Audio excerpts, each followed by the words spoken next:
de la chaîne Mathématiques Sciences. Aujourd'hui, je prends et expliquer une nouvelle vidéo, qui est une vidéo donc en physique-chimie sur le thème numéro 1, organisation et transformation de la matière, et plus précisément une vidéo dans laquelle nous allons parler des éléments, ici donc des atomes. Dans une prochaine vidéo, nous parlerons également des molécules. Et donc, à la fin de la vidéo également, je vous montrerai une chose assez extraordinaire, donc qui est assez utile donc à se procurer. Pas à se procurer, à utiliser en tout cas. Ok. Donc, c'est parti mon kiki. Nous allons donc démarrer. Donc, les atomes, il y en a tout plein, il y en a partout, il y en a sur les murs, vous en mangez, vous en faites n'importe quoi, ok. Et vous en avez même sur vous alors je parle, ok. C'est comme le carbone, vous en mangez et vous en avez sur vous, ok. Donc justement, il y en existe vraiment beaucoup des atomes, ok. Il y en a beaucoup sur Terre, ok. Mais notamment, donc, il y en a 120 de base, ok. Ces 120 atomes de base, ils sont répertoriés donc dans une classification appelée classification périodique des éléments, ok. Également appelée tableau de Mendeleïev. Pourquoi d'ailleurs on appelle ça comme ça? Parce que tout simplement, il s'agit de Dimitri Mendeleïev, donc un russe, ok, qui s'occupe donc de réaliser une partie du tableau. Bon, oui, il n'y avait pas autant d'éléments lorsqu'il a réalisé ce tableau-là, donc dans les années 1848-1850, ok. Là maintenant, on en a à peu près 120, à son époque, il y en avait à peine la moitié, ok. Donc du coup, ça fait à peu près 50-60 éléments qu'il y avait.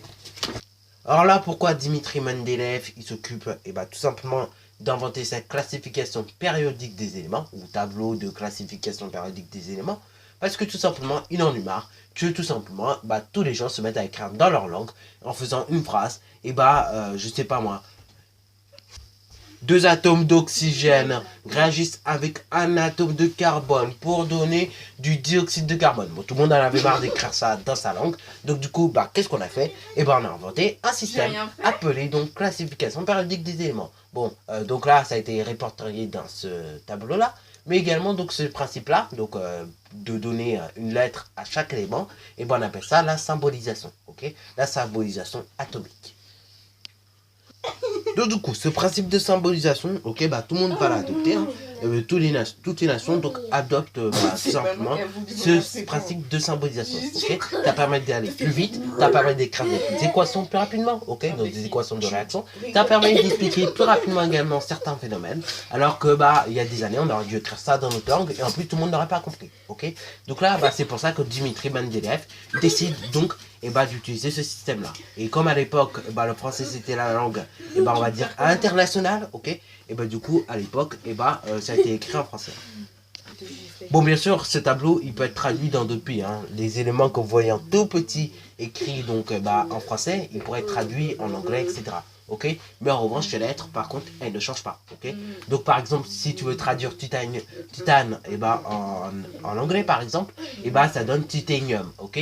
Mais en revanche le titane ou le titanium en anglais reste TI, ok. Voilà.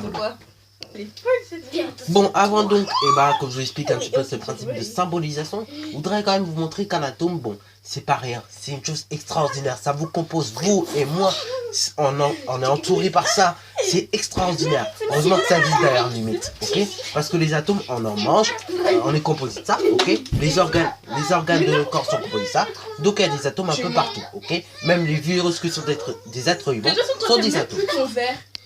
Donc un atome, c'est extrêmement petit, et d'ailleurs sa taille, sur le diamètre plus précisément, il est de l'ordre, ok, de 0,1 nanomètre, environ bien évidemment, puisque en réalité pour mesurer la taille d'un atome, on va pas utiliser ce genre de... Enfin si on pourra utiliser les nanomètres, mais en revanche ce qui va se dire après, généralement ne s'utilise pas trop, ok. Donc par exemple, et également de 0,1 nanomètre, ça fait tout simplement 10 puissance moins 10 mètres, ok. C'est-à-dire donc un 0, avec une virgule, 9 zéros derrière la virgule, avec un 1 qui suit, ok. Donc en gros le 1 qui est au 10e rang, ok. Jusque là, j'espère que tu as suivi, ok. Donc du coup, tu vois tout le nombre de zéros qu'on aurait dû se taper à écrire, soit 10 zéros quand même, hein, si on compte 0 qui est avant la virgule. Donc voilà, c'est vraiment extraordinaire, donc cet outil qui est les puissances de 10. Alors vous verrez par la suite qu'il existe d'autres éléments, ok, pour écrire des nombres extrêmement grands ou extrêmement petits, tels que l'écriture scientifique. Bon, un atome, donc c'est extrêmement petit, comme on a pu le voir, hein, donc 0,1 nanomètre, et donc du coup ça fait donc 10 puissance moins 10 mètres. Bon, également l'unité qu'on va utiliser pour les atomes, ça va être donc l'Armstrong, ok. L'Armstrong, ok, qui est un mot assez bizarre à utiliser, enfin à prononcer du moins. Et bah se note de la manière suivante, c'est un A, ok, avec donc un petit rond dessus, ok. Donc ça, un Armstrong est égal 10 puissance moins 10 mètres. Et donc la taille d'un atome. Et donc du coup, bah la taille des atomes, elle est comprise entre 0,6 Armstrong et donc 6 Armstrong, ok. Donc vous voyez, c'est encore petit. Donc vous voyez, et bah l'utilité d'utiliser des Armstrong. Et donc un Armstrong, c'est égal à 10 puissance moins 10 mètres. Donc vous voyez comment c'est petit quand même. Et bah 0,6 Armstrong. En gros, bah ça fait 0,06 et bah nanomètres. Soit 6 centièmes et bah 2 nanomètres. Bon, maintenant revenons à nos atomes, ok, voilà. Et donc ces atomes, comme on disait donc, ils peuvent être répertoriés dans notre classification périodique des éléments et selon une symbolisation, ok. Donc bah, c'est le principe qu'on va utiliser ici, ok, qu'on appelle symbolisation. Et donc cette symbolisation, bah, elle va se faire quand même en utilisant quelques règles, notamment 3 règles, ok, qui sont les principales, ok. Donc première règle et premier cas, et bah déjà...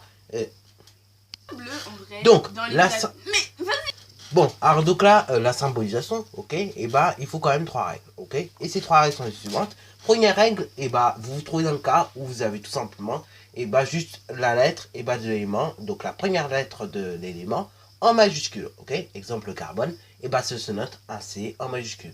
Maintenant. Et donc, tu peux avoir également avoir recours à un second, donc à une seconde chose qui peut arriver, ok. C'est-à-dire donc, et bah tu as 2 éléments qui commencent de la même manière, c'est-à-dire par exemple cuivre et calcium.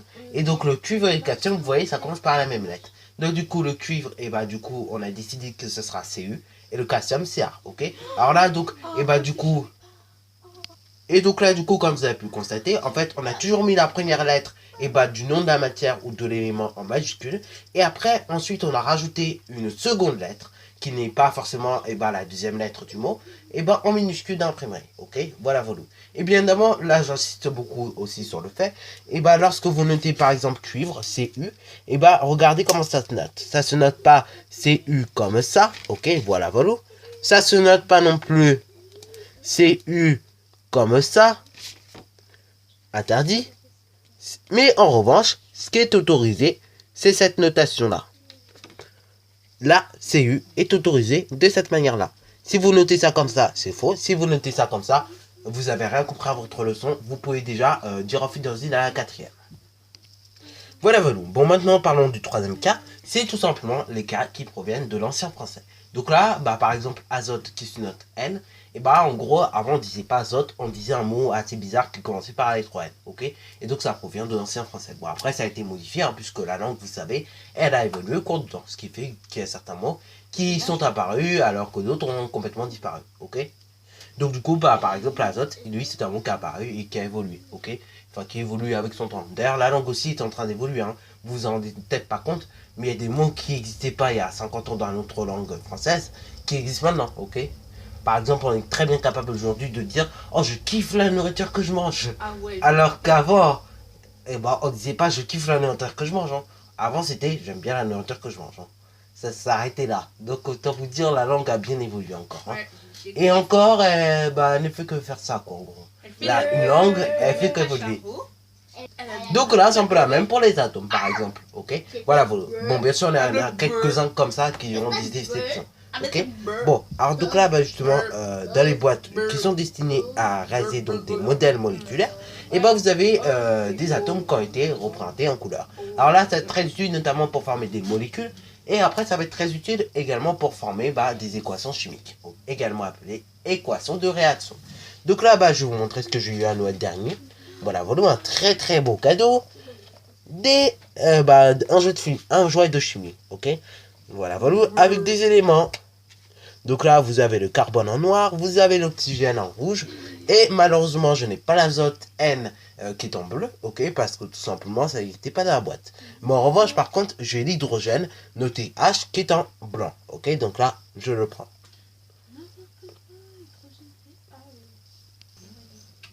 Donc là, voilà, comme vous pouvez comprendre, et ben, l'azote, c'est tout simplement en bleu, ça se note N. Le carbone, bah, c'est en noir, ça se note C. comme vous aurez pu le constater.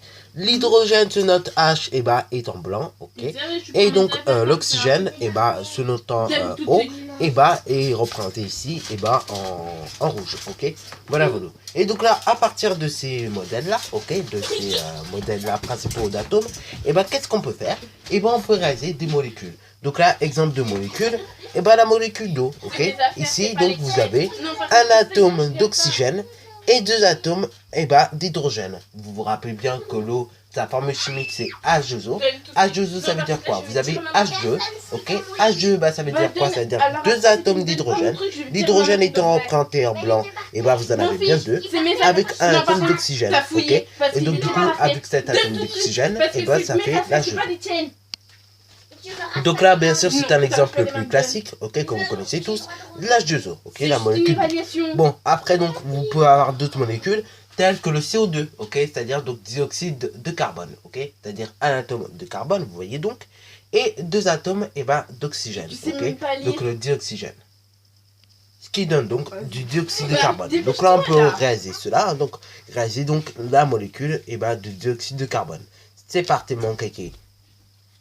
Voilà votre dioxyde de carbone, ok. Après, bon, on pourrait s'amuser à réaliser d'autres molécules telles que le méthane, CH4, ok. C'est-à-dire donc 4 atomes d'hydrogène et donc un atome de carbone, ok. Voilà. Et donc ça, on appelle ça du méthane, ok. Voilà. On pourrait s'amuser à faire tout plein d'autres équations comme ça, ok. Et donc tout plein de réactions comme ça. Donc voilà. Sur ce, donc c'est déjà la fin de cette vidéo qui était plus ou moins longue sur les éléments, ici donc les atomes. Dans une prochaine vidéo, nous parlerons de d'autres éléments. Sur ce donc, c'est déjà la fin de cette vidéo. Si tu l'as bien aimé, n'hésite surtout pas à liker, à commenter et bonne réussite à toi en mathématiques et en sciences.